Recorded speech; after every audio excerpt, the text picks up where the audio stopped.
இன்றைக்கி ஒரு mini vlog பார்க்கலாங்க. இன்றைக்கி ஆடி 1 நம்ம தேங்காய் எப்படி சுடுறதுன்னு பார்ப்போம். அவுள் எடுத்து வறுத்துக்கணும்.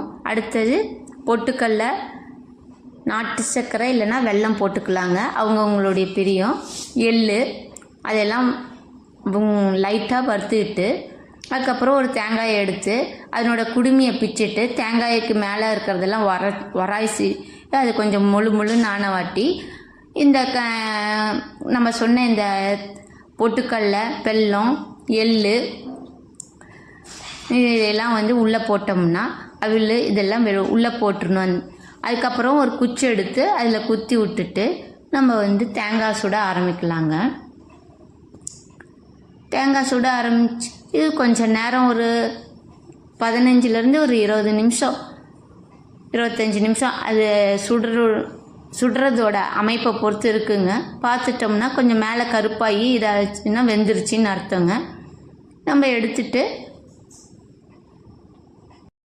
அது ஆறுனாச்சு தேங்காய் வெந்ததை வாட்டி அதுக்கப்புறம் அந்த இதை உடைச்சிட்டு ஓப்பன் பண்ணி பார்த்தோம்னா அதெல்லாம் நல்லா உள்ளே இருக்க பொருளெல்லாம் வெந்திருக்கும். அந்த தேங்காய் தண்ணி உள்ளே ஏர்ந்து அதை நம்ம எடுத்து வச்சு உடைச்சி சாமிக்கு காமிச்சு பூஜை போட்டுட்டு நம்ம சாப்பிட்லாங்க.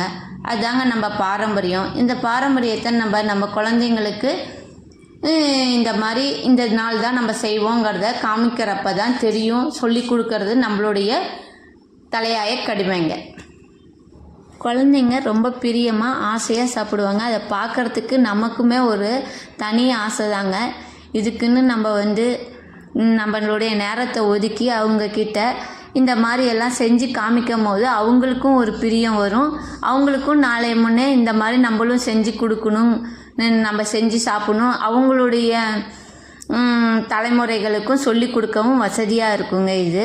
இதுதாங்க நம்மளுடைய பாரம்பரியம். ஆடி 1 அன்னைக்கு இந்த மாதிரி தான் நம்ம செஞ்சு சாமிக்கும் படைச்சி சாப்பிட்றது நம்மளுடைய வழக்கங்க.